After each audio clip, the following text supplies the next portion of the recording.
Përshëndetje të nderuar shikues, po takojmë bashkë me emisionin IMAZH. Sot do të flasim për projektin e GIZ-it Gjerman, projekt i cili synon përmirësimin e cilësisë së arsimit fillor në Kosovë. Të ftuar në studio për të diskutuar rreth kësaj teme kam zotëri Shqyqyri Bytyqen, është ministër i arsimit, shkencës dhe teknologjisë. Mirë se erdhët. Mirësegjetëm, faleminderit për ftesën.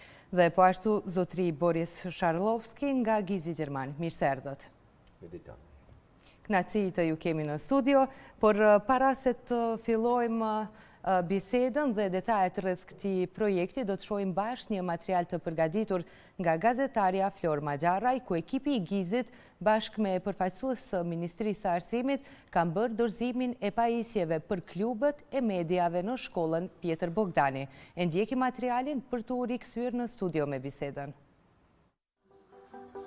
Me qëllim të përmirësimit të cilësisë së arsimit fillor në Kosovë, Agencioni Gjerman për Bashkëpunim Ndërkombëtar GIZ ka filluar një projekt në vitin 2010 dhe tashmë në fazën e 4 të saj do të mbështes 20 shkolla kampione në Kosovë. Në kuadër të këtij projekti, në shkollën fillore të mesme të Ulët Pjetër Bogdani, GIZ ka bërë dorëzimin e pajisjeve për klubet e mediave. Ky projekt synon zbatimin e qasjes së integruar për zhvillim të shkollës dhe forcimin e rolit të gjitha aktorëve që janë pjesë e procesit mësimor. Drejtoresha e shkollës Pjetër Bogdani, Jehona Oruqi, vlerësoi këtë projekt mjaft të rëndësishëm, i cili do të ndikojë në zhvillimin kritik të nxënësit, por edhe mësimdhënësit dhe prindrit.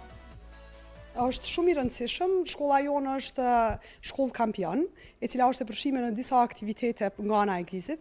Në këtë rast do të realizohen edhe klubet mediale brenda në shkollë. Ka, ashtu siç e përmendën edhe përfaqësuesit e GIZ-it, ka ndikim shumë të madh në zhvillimin kritik të nxënësit. Do t'i stimuloj nxënësit të jenë sa më aktiv brenda në shkollë, po ashtu edhe mësimdhënësit dhe prindërit. Ka mungu pajisje tilla?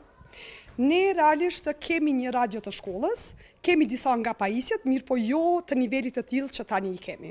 Na jemi pjesë e GIZ-it tani e sa vite, edhe si shkollë kampion ne mendojmë që këto projekte dhe të gjitha të arriturat që Pjetër Bogdani deri tani i ka arritur, të jenë të qëndrueshme, e pse jo të mos shpërndahen edhe në për shkolla tjera, domthonë mos mbeten vetëm në shkollën tonë.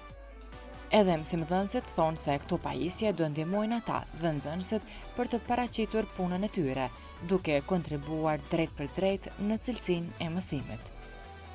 Shkolla jonë ka pasur bashkëpunim edhe më herët me këtë organizatë, e cila ka ndihmuar shumë që shkolla jonë të pajisjet edhe me projekte të tjera të cilat kanë ndikuar pozitivisht në mësimdhënien sa më cilësore, cilën do ta ketë edhe do ta bëjë shkolla jonë. Mirë po, këto pajisje të cilat janë dorëzuar patjetër që do të ndikojnë shumë pozitivisht tek nxënësit tanë, sepse ata do të kenë mundësi që punën e tyre ta shfaqin sa më mirë me anë të këtyre pajisjeve të cilat i kanë sjellë këto në shkollë. Sa i kanë munguar pajisjet tilla? E vërtetë është që kanë munguar, edhe pse kemi pasur disa, mirë po sa më shumë që ke mundësi që punat të shpërndahet, sa më shumë edhe mësimdhënësit i kenë ato që t'i përdorin në shpjegimin e orëve të ndryshme mësimore. Sidomos në lëndet njeriu e natyra, në të cilën nxënësit kanë mundësi edhe mësojnë shumë e lehtë nëse i shohin gjërat, atëherë besoj që do t'i shfrytëzojmë këto pajisje. Edhe nxënësit e shkollës Pjetër Bogdani shprehen falendërues që tashmë me pajisje të reja teknologjike atyre do u lehtësohen shumë procese mësimore. Pajisjet teknologjike që na kanë dorëzuar në shkollë kanë me qenë ndihmëse e madhe për nxënës, për shkak se kena me pas më shumë çështje të informimit nëpërmjet nxënësve, si për shembull kur krijimin e disa punimeve, krijimin e gazetës shkollës, ku nxënësit mund me paraqit talentin e tyre, si për shembull me shkru poezi, tregime, me paraqit foto. Krejt ky projekt ka munguar për këtyre pajisjeve. Besoj që kanë me qenë shumë të rëndësishme se besoj që na ndihmojnë edhe në zhvillimin e mësimeve. Tash edhe që kena marrë projektorët nga GIZ-i, mundëm edhe mi shpjegu mësimet me shembuj, domethënë. Vlera e këtij projekti të ndarë nga GIZ-i Gjerman kap shifrën e 14.5 milion eurove. Me fillimin e fazës së re të projektit në prill 2019, sipas GIZ, fokusi do jetë në një numër më të vogël të shkollave, në të cilat do të implementohet qasja për zhvillimin e integruar të shkollës. Projekti mbështet Ministrinë e Arsimit, Shkencës dhe Teknologjisë për të nxitur procesin e reformave arsimore përmes përfshirjes së palëve të ndryshme të interesit në nivelin kombëtar, komunal dhe lokal. Synohet që institucionet zyrtare, mësimdhënësit, prindrit, fëmijët dhe shoqëria civile të kontribuojnë në mënyrë aktive në cilësinë e arsimit. Do qëmë kështu kronikën e përgatitur ku gazetarja ka qenë e pranishme në shkollën Pjetër Bogdani gjatë ndarjes së pajisjeve nga ky projekt nga GIZ-it Gjerman. Zotri Bityqi, sa po e ndihmojnë arsimin përkatësisht shkollat e Kosovës projekte të tilla si ky i GIZ-it Gjerman? Në fakt, ne kemi pas shumë projekte të përbashkëta. Tash me GIZ-in në Gjermani kemi një partner shumë të rëndësishëm në Ministrisë së Arsimit, Shkencës dhe Teknologjisë. Kemi pas shumë projekte të përbashkëta përfshirë trajnime të ndryshme të cilat janë realizuar.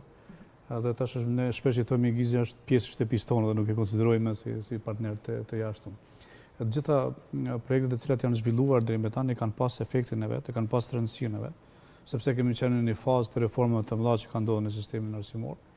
Edhe tani jemi në një fazë shumë të rëndësishme, pra të implementimit të këtyre reformave të cilat kanë ndodhur. Pra duke pas parasysh se tashmë ne kemi jetësuar kurrikulat e reja të cilat zbatohen në territorin e Kosovës, kemi pas trajnime të shumta për mësimdhënësit lidhur me përdorimin dhe zbatueshmërinë e kurrikulave të reja. Tashmë jemi në fazën finale të teksteve të reja që do të jenë në përputhshmëri me kurrikulat dhe me standardet ndërkombëtare. Na mbetet që të shohim në praktikë se si jetësohen këto gjëra. Dhe ne kemi pas një diskutim të gjatë vitin e kaluar me partnerin tonë GIZ-in. Kemi diskutuar gjatë se si mund të qasim në mënyrë sa më të lehtë që të shohim edhe në mënyrë praktike që të zbatohen këto reforma. Dhe ka qenë pikërisht kjo ideja, konkluzioni që të përzgjedhim një numër të vogël të shkollave, në mënyrë që këto shkolla pastaj ta kenë një mundësi që tërë formën e re, qoftë menaxhimit të shkollave, qoftë implementimit të praktikave të reja, të metodave moderne të mësimdhënies dhe nxënjes, t'i aplikojmë në këto 20 shkolla, që tashmë po i quajmë qasje integruar për zhvillimin e shkollave. Edhe pastaj këto shkolla do të jenë një model, një praktikë e mirë për shkollat e tjera që ne presim që të zgjerohen pastaj qoftë me iniciativat e vetë komunave, por edhe qoftë edhe me iniciativën të ministrisë.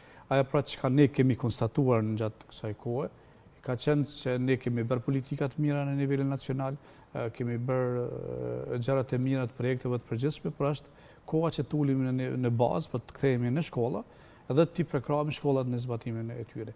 Dhe pikërisht ky projekt ka këtë peshë, ka një vlerë shumë të madhe, sepse do të fillohet që nga drejtori, nga forma se si duhet qeveriset shkolla, e deri poshtë nxënësit dhe prindrit. Pra ideja është që të përfshihen të gjitha këteret, të cilët janë faktorë të rëndësishëm në përkrahjen e shkollës dhe të ndikojnë që shkolla dhe të menaxhohet siç duhet, por dhe të ketë iniciativa që gjitha këto politikat e reja dhe gjitha metodat e reja të mësimdhënies, mësimdhënies, aktivitetet të jashtëshkollore, jashtëkurrikulare, pastaj mësimi kritik i cili është çështje që neve na duhet patjetër ta zhvillojmë, ta ngrisim, zgjidhja e problemeve, po ashtu. Pra në gjitha këto që ne do ta ndihmojmë shkollën e këtu 20 shkolla kampion që të përvetësohet siç duhet dhe të fillojmë që të kemi shkolla moderne në Kosovë. Mendoj që ka qenë një ide shumë e mirë kur është projektuar ky projekt, dhe tash është pra në fazën e implementimit. GIZ-i ka përzgjedhur tash me 20 shkolla dhe së bashku tash me ministrinë do të jemi në terren që ta implementojmë këtë projekt. Jemi të sigurt që pas implementimit të këtyre projekteve, këto shkolla do të japin rezultatet e veta, por do të kemi një ngritje të cilësisë brenda këtyre shkollave, ajo cilësia e cila vazhdimisht po diskutohet, edhe pastaj ne do të vazhdojmë me shkolla të tjera. Në anën tjetër, zotri Sharlovski, fillimisht cila ka qenë ideja për këtë projekt dhe çfarë synohet në anën tjetër nga GIZ përmes këtij projekti? Thank you very much for the question. Faleminderit shumë për pyetjen. So GIZ is commissioned GIZ-i by the government është i since ka detyr nga qeveria in Kosovo gjermane supporting the basic education dhe është në Kosovë prej vitit 2010 duke mbështetur arsimin fillor. Dhe kryesisht i ka mbështetur trajnimin e mësimdhënësve. Kemi trajnuar 5400 mësimdhënës, pastaj kemi mbështetur drejtorët e shkollës, i kemi trajnuar më shumë se 1250 drejtor shkollash dhe personal të lartë të shkollave. Kemi mbështetur ministri në procedurën e PISA 2015. Kemi zhvilluar bashkërisht planin e sektorit të arsimit të Kosovës, kemi mbështetur ministrinë për shumë çështje, siç është hartimi i ligjit, udhëzimi administrativ kështu me radhë. Mi po një pjesë e mbështetjes sonë ka qenë arsimimi i fëmijëve, lehtësimin në vërtet e integrimit të tyre në sistemin formal të arsimit dhe të mbështesin fëmijët nga grupet e cënueshme, të lëndueshme, nga fëmijët ashkali egjiptian që të mbështesim edhe ata në zhvillimin e karrierës e tyre shkollore. Pra është diçka që ka ndodhur gjatë plot vjetëve të fundit dhe së bashku me ministrin, sepse gjithmonë bashkëpunojmë me ministrit dhe kemi zhvilluar këto aktivitete. Mendoj që kemi qenë goxha të suksesshëm dhe sot kemi filluar, ose para disa ditëve kemi filluar me fazën e re të projektit. Dhe si është bërë përzgjedhja e këtyre shkollave që kanë përfituar nga ky projekt, zoti Sharlovski? Siç e sqaroi edhe ministri, qasja e re kanë filluar me 1 prill dhe kemi përgjedhur 20 shkolla. Dhe qasja e re që kemi zhvilluar gjatë viteve të kaluara,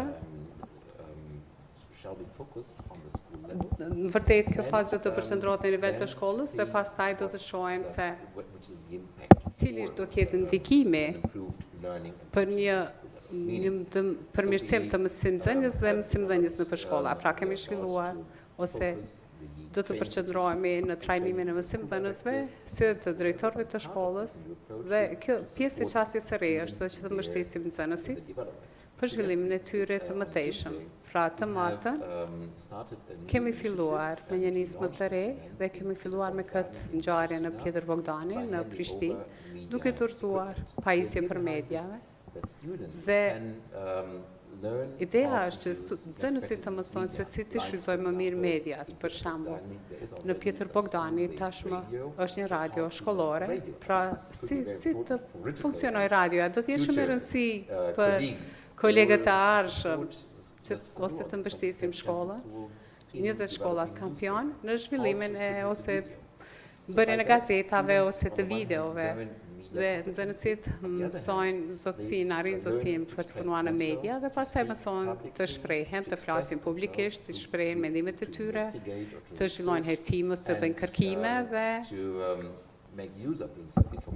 të shfrytëzojnë informatat të cilat i kanë marrë dhe të shfrytëzojnë ato për një qasje ndaj mediave. Zotëri Bytyqe, fazat e projektit gjithsesi që me siguri do t'i përcjell edhe masht për të parë të arriturat, nga se ky projekt përfshin trajnime të mësimdhënësve dhe trajnime të ndryshme, madje edhe suporti, sikur në shkollën Pjetër Bogdani, duke ofruar pajisje që synojnë t'ua lehtësojnë të arriturat nxënësve aty. Do ta përcjellni projektin ndër faza? Padyshim, tashmë ky është projekti jonë i përbashkët dhe ne do të jemi vazhdimisht me GIZ-in. Jo vetëm në përcjelljen e fazës trajnimit, sepse konsiderojmë që pjesa e trajnimit stafit vetëm një pjesë e projektit, projekti është shumë më i gjerë, projekti është shumë më i rëndësishëm. E para do të filloj me çështjen e menaxhimit të shkollës, sepse ne shpesh kemi thënë që rolin kyç në suksesin e shkollës, në cilësinë e arsimit në një shkollë do ta ketë drejtori, sepse është ai gardiani i ruajtjes cilësisë në shkollë, sepse kujdeset për vetë shkollën e vet. Vazhdimisht ne mund ta ndihmojmë, themi, qoftë nga niveli qendror ose të qoftë nga niveli lokal, nga dyka mund ndihmohet shkolla, por që të arrihet sukses duhet të jetë vetë shkolla. Dhe ajo që ne synojmë me këtë projekt, pa të kupton drejtori rolin e vet të rëndësishëm që ka brenda shkollës. Mirë, po përveç që duhet ta kuptoj rolin, ky drejtor ka nevojë për mbështetje. Dhe këtë mbështetje ne do të japim së bashku, pra edhe ne si Ministria e Arsimit dhe DKA-ja patjetër, pastaj do të përfshihen edhe aktorë tjerë ku do të jenë këshilli drejtuesi do luajë një rol shumë të rëndësishëm brenda shkollës, pra në fakt rolin që ka po duhet ta kuptoj sakt rëndësinë e rolit që ka brenda shkollës. Po ashtu edhe prindërit duhet ta luajnë rolin e vet brenda shkollës, po do të jemi shumë aktorë bashkë që ta bëjmë suksesin. Pra shkolla, drejtori duhet filloj të mendojë se cili është plani i zhvillimit të shkollës. Pra ata po quhet integrimi i shkollave për zhvillim. Duhet ta ketë një qasje të qartë të orientimit drejt një suksesit të shkollës. Dhe ky planifikim i zhvillimit të një shkolle të caktuar për nga ana drejtorit, nga ana këshillit drejtues, nga ana e prindërve duhet të ketë një zbatueshmëri ditore, por për çdo ditë duhet të jetë i zbatueshëm. Jo vetëm çështja e realizimit të plan programit të cilës është përcaktuar me kurrikula ose me normativin e një viti kalendarik, por duhet të mendohet për aktivitete të ndryshme jashtë kurrikulare që të bëhet sa më atraktiv shkolla për nxënësit tanë. Këtë parashë edhe kurrikula, në fakt kurrikulat e reja nuk janë më vetëm program thjesht që duhet zbatohet për të realizuar planin që ekziston në tekstet shkollore, por ka edhe shumë çështje që mësimdhënësit duhet të angazhohen jashtë teksteve shkollore. Duhet kemi aktivitetet që ta bën nxënësin me dashur shkollën. Edhe ne kemi këtu një frazë që përdorim shpesh bashkë edhe me Borisin, është që asnjë nxënës mos ta lajm anash të shkollës, që gjithë nxënësit të jenë të përfshirë dhe të jenë të trajtuar në mënyrë që ata të tregojnë suksesin. Dhe konsideroj që kjo formë e organizimit do ta bëjë këtë që cilën ne pozicionojmë. Përveç kësaj, ne si ministri do ta mbështesim projektin, por normalisht tutje edhe gjitha shkollat, edhe me anën e inspektoratit. Tashmë inspektorati po e luan një rol tjetër, krahasim me rolin që ka pas. Aktualisht ne kemi ligjin e ri që kemi futur në fuqi për inspektoratin, do të kemi numër shumë të madh të inspektorëve në fazën e rregullimit të inspektorëve të ri, ku një pjesë e madhe e inspektorëve do të jenë pedagog. Pra nuk do ta kenë rolin e inspektimit siç e ka pas deri më tani, kushtimisht ai ideja që inspektori do të jetë ndeshkues në momentin kur do të vizitojnë një shkollë, por do të jetë një inspektor këshilldhënës. Pra inspektori që do ta ndihmon drejtorin me këshilla pedagogjike, me këshillat e tjera të nevojshme, në mënyrë që shkolla të zhvillohet. Dhe pastaj kjo formë e organizimit do të integrojë edhe shumë shkolla përreth, sepse do të ketë diskutimet përbashkëta në nivel komunat të shkollave, ku do të mirën këtu përvoja do të bartën edhe në për shkolla tjera, në nivel DKA, pastaj gradualisht edhe në nivel qendror. Pra konsideroj që është një projekt goxha i gjithëpërfshirës, por që e ka bazamentin brenda shkollës. Po pavarësisht që konsiderohet gjithëpërfshirës, e ka bazamentin brenda shkollës dhe mendoj që është e vetmja formë që do të realizohet synimi joni përbashkë për ngritjen e cilësisë në shkollat tona. Një projekt i cili ka për synim ngritjen e cilësisë në shkollat në Kosovë, por gjithsesi është një detaj shumë interesant sepse këtu synohet të fuqizohet edhe aktiviteti i prindve në kuadër të arsimit. Si mëtoni ta bëni këtë në kuadër të projektit? Mendoj që është një pyetje shumë e rëndësishme, sepse njëra prej ditëve të para në këtë vend ishte me 6 dhjetor të vitit 2016, ishte momenti kur ishin prezantuar rezultatet PISA 2015. Ju kujtohet që PISA është një vlerësim ndërkombëtar i nxënësve dhe në atë kohë Kosova merrte pjesë për herë të parë dhe ishte një tronditje për vendin ku rezultati u bën të qarta, sepse Kosova ishte në vendin e tretë nga fundi, prej fundit.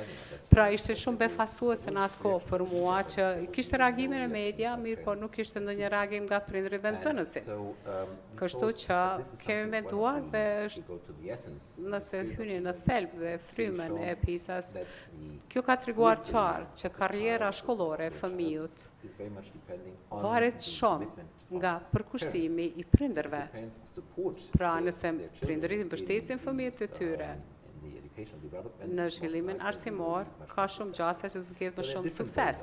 Pra ka mënyra të ndryshme që do të prindërit të përfshihen. Në njërin anë mund të mbështetni si prind fëmijët tuaj, për shembull, mund t'ju ndihmoni kur është fjala për detyrat e shtëpisë, siç po thoshte edhe ministri tash, do t'i mbështetni për t'i treguar se si bashkëmësimi mund të bëhet aktiv, mund t'ju tregoni botën përreth dhe të shohin se çka mund të mësojnë nga çdo gjë që është në shtëpi ose që gjendet një mjedis të mbyllur. Është një rol shumë i rëndësishëm që mund të marrë përsipër prindërit në mënyrë që të inkurajojnë nxënësit që të vazhdojnë në këtë aspekt. Dhe në anën tjetër prindrit mund të përfshihen edhe në nivel të shkollës. Mund të bëhen antar të këshillit të prindërve, mund të bëhen antar të bordit qeverisës të shkollës, drejtues të shkollës dhe mirë po mund të realizojnë aktivitete konkrete. Në disa shkolla që kanë filluar me aktivitete sponsorizuese, kanë realizuar aktivitete ku janë mbledhur para dhe parat janë shpenzuar për shembull në rregullimin e mureve të shkollës ose duke kryer aktivitete konkrete në favor të fëmijëve dhe mendoj që arsimi është përgjegjësi të gjithëve, natyrisht në radhë të parë në duart e ministrisë, drejtorit të shkollës dhe mësimdhënësve, por njëkohësisht është përgjegjësi edhe e prindërve.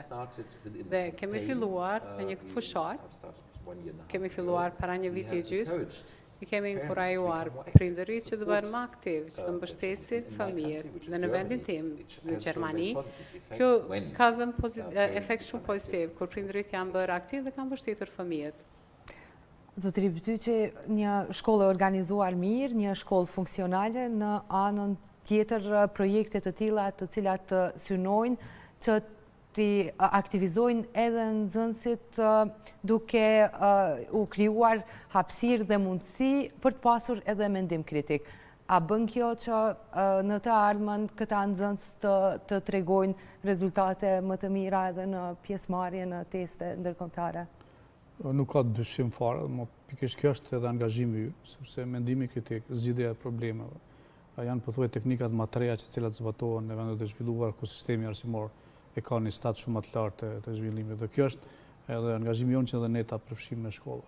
Sepse gjitha testet ndërkombëtar përfshirë edhe PISA-n, po edhe testet tjera që tashmë ne si ministri dhe si Kosovë jemi bën pjesë e këtyre testeve, qoftë TIMSS, testet të tjera, kanë pikërisht çastjen e pyetjeve kanë shumë kritike, pra në një çast që ndryshe në krahasim nga ajo që është mësuar deri më tash tek ne. Ne në fakt nxënësit i kemi jashtëzakonisht shkëlqyeshëm. Mirë po metodat e mësimdhënies të cilat dhe mësimdhënësit që kanë qenë deri më tani kanë bërë shumë të vështirë që nxënësit tanë të gjenden në testet e tilla. Ta themi ka dominuar mësimi përmendshi tek ne.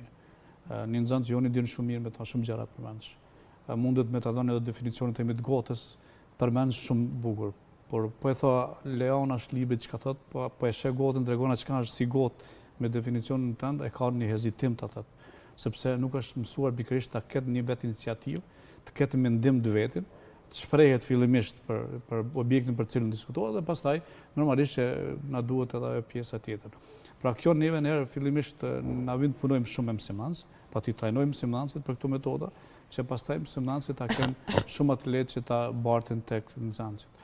Edhe ky ka qenë edhe synimi që të fillojmë me pak shkolla, sepse ne jemi munduar që me trajnimet të shumta që kemi pas me mësimdhënës, kjo të bëhet më njëherë në territorin e Kosovës, por kemi parë që nuk është e lehtë. Pastaj kemi një numër të madh të mësimdhënësve që kanë moshë, dhe nuk i kanë lehtë që të përvetsojnë teknikat e reja, metodat e reja të punës që dominon pra mësimi kritik. Dhe mendoj që kjo formë e organizimit më të vogël do ndikonte shumë më pozitiv, sepse besoj që do t'i shpalosëm më detajet e projektit. Ne kemi momente kur do të kemi trajnime për 3 mësimdhënë për shkolla dhe pastaj tentojmë që këta mësimdhënës të kthehen në shkolla të trajnojnë edhe mësimdhënësit të tjerë. Pikërisht këtu doja ta pyes zoti Sharlovskin. Projekti është në fazën e 4, sa është investuar dhe çfarë do të ketë tutje në kuadër të këtij projekti? Po, si thatë edhe jo, projekti ka filluar në 2010, po thuaj se më gati një dekadë që GIZ-i është duke mbështetur sektorin e arsimit fillor në vend. Dhe deri më tani kemi investuar rreth 20 milion euro në këto vite dhe janë shumë para që kemi investuar. Tash interesimi ynë specifik është të punojmë më shumë në nivel të shkollash, sepse mendojmë dhe ministri e shpjegoi që jemi duke inkurajuar të gjitha palët e përfshira në shkollë, drejtorin, mësimdhënësin, prindërit, nxënësit dhe inspektorët shkollor do të bëjnë ndryshimin. Dhe nëse shikojmë rezultatet PISA-s të vitit 2015 që përmendëm më herët, dhe nëse hyni në thelb të PISA-s, shinim lehtësisht që ka ndodhur një ndryshim në paradigmë në 4 nivele. Në njërën anë, drejtori i shkollës duhet të bëhet dikush që jap orientime ose mësimdhënësve, pra nuk është roli i të kontrolloj ata, por t'ju jap udhëzime. Kjo është një nivel, është një ndryshim në paradigmë, të cilën duam të mbështesim. E dyta dhe më e rëndësishme është mësimdhënësi. Sot nuk e dim se çka ndodh pas 20 vjetëve, se 20 vjet më parë se kemi ditë çka ka qenë Google-i, tash ka një ndikim të madh. Pra nuk e dim se çka ndodh pas 20 vjetëve, po më rëndësi është që fëmijët ose rinia e Kosovës së sotme të përgatitet për diçka që nuk e dim. Kjo ishte ajo që tha ministri, që duhet të përmirësojmë kapacitetin e mendimit kritik ose të zgjidhjes probleme, shkatësitë e tyre kreative. Dhe natyrisht që kjo ndodh në situata mësimdhënies dhe mësimdhënies, pra një mbështesim, një didaktik bashkëkohore të mësimdhënies, duke u përqendruar kryesisht në kapacitetin e zgjidhjes së problemeve, ndërsa niveli i tretë i ndryshimit paradigmës është përfshirja e mësimdhënësve dhe nxënësve. Përfshirja e prindërve është shumë e rëndësi për karrierën shkollore të fëmijëve të tyre dhe nxënësit duhet të bëhen aktiv dhe duhet të inkurajojmë me klubet mediatike, duhet të bëhen më aktiv në shkollë në mënyrë që të kenë të zhvillojnë shkasit personale. Ndërsa e fundit janë inspektorit. Inspektorët në autoritetin drejt për drejt të ministrisë dhe ata përsëri nuk do të kontrollojnë, mirë po, do të japin udhëzime për drejtorët e shkollave që ka qenë shumë e suksesshme në vende siç është Finlanda. Pra kjo është një thelb ajo që duam të arrijmë në fazën e ri të projektit, që të vazhdoj deri në fund të muajit mars të vitit 2021. Do të thotë ky projekt do të përfundoj në mars të vitit 2021? Këtu do të jetë përmbyllja e këtij projekti? Po, faza e radhës do të përfundoj deri atëherë. GIZ-i është angazhuar nga Ministria Gjermane për zhvillim dhe bashkëpunim teknik dhe së shpejti do të filloj të kërkoj fazën e ri. Pra ende nuk është vendosur nga ministria ende, mirë po mund të ketë vazhdim edhe pas marsit 2021 dhe natyrisht nëse ka nevojë ende vendi për këtë. Pra ne kështu që po promovojmë ose po kërkojmë mbështetje më të tjeshme, mirë po deri tani sidoqoftë kemi mbështetur Kosovën ka më shumë se 10 vjet. Dhe mendoj që është shumë e rëndësishme sepse Kosova nuk ka shumë burime natyrore. Burimet që ka vendi më i miri janë njerëzit. Pra më rëndësisht të investohet tek njerëzit dhe tek të rinjët, sepse kjo është ardhmja e Kosovës, e vendit. Dhe mbasi jemi në minutat e fundit, zotri Bytyqi, unë gjithsesi do të doja t'ju pyes nga shkollat përfituese, edhe të trajnimeve do t'jenë bartëse në shkollat tjera, trajnerët e trajnuar ndoshta do të bartin këto përvoja në shkollat tjera, në mënyrë që të shtrihet ky projekt tash nga mashtë. Padyshim ta përkufizoj kështu e parë që është synimi kryesor. Synimi kryesor është që shkollat mos të pyesin çka duhet bëjnë. Mos të kthehen mbrapa të pyesin dykat, mashtë se si duhet zhvillohen. Pra duhet të ketë iniciativë nga vetë shkolla që të ketë planet, të ketë programe të angazhohen për zhvillimin e tyre. Ato mund të kthehen të dykaja, mund të kthehen të mashtë, të pyeten vetëm ku kanë probleme, ku kanë paqartësi, por iniciativa duhet të jetë në shkollë. Ky është synimi kryesor i këtij projekti. Pastaj përveç këtij synimi janë shembuj që duhet të jenë. Për ata do i kemi quajtur si shkolla kampione, sepse do të jenë praktikat e mira që ne do i them dykave ja ku i keni shembullin e mirë, vazhdoni që zhvilloni edhe shkolla tjera. Njëjtën gjë do ta bëjmë edhe ne si mashtë, që do ta marrim praktikën e mirë dhe do ta bartëm të tjerët, por gjithsesi kemi edhe një integrim të përbashkët të shkollave. Pra shkollat që janë kampion do t'i ndihmojnë shkollat tjera. Qoftë me trajnime, që mund të trajnohen mësimdhënësit të kenë shumë balet i trajnojnë mësimdhënësit tjerë, por qoftë edhe me ide se si janë zhvilluar brenda shkollës, cilat kanë qenë iniciativat, cilat kanë qenë pengesat gjatë zhvillimit të tyre, si janë kriju metodat që po themi të ky synimi i arritjes së rezultateve të larta të cilësisë. Mendoj që ne do ta kemi shembullin brenda, por nuk do të kemi më nevojë që të kërkojmë praktikat mira jashtë vendit, por do ta kemi brenda në 20 shkollat tona, edhe pastaj do të kemi shumë alet që t'i zhvillojmë edhe shkolla tjera. Pra nuk është synimi të mbyllëm me 20 shkolla të themi kjo është rezultati jonë, por që t'jetë një bazament për të filluar në gjitha shkollat tjera në Kosovë. Dhe gjithsesi urojmë suksese me këtë projekt të shkojë të tjedhë në shkollat të tjera në mënyrë që të përfitojnë në të mirë të arsimit. Unë falenderoj shumë për kohën tuaj që gjatë të ishit në studio të IMAZH-it sot dhe na treguat për këtë projekt. Faleminderit shumë edhe GIZ-it Gjerman. Të nderuar shikues, kaq për emisionin IMAZH sot. IMAZH vjen sërish nesër në të njëjtën kohë. Mirëmbëjtje.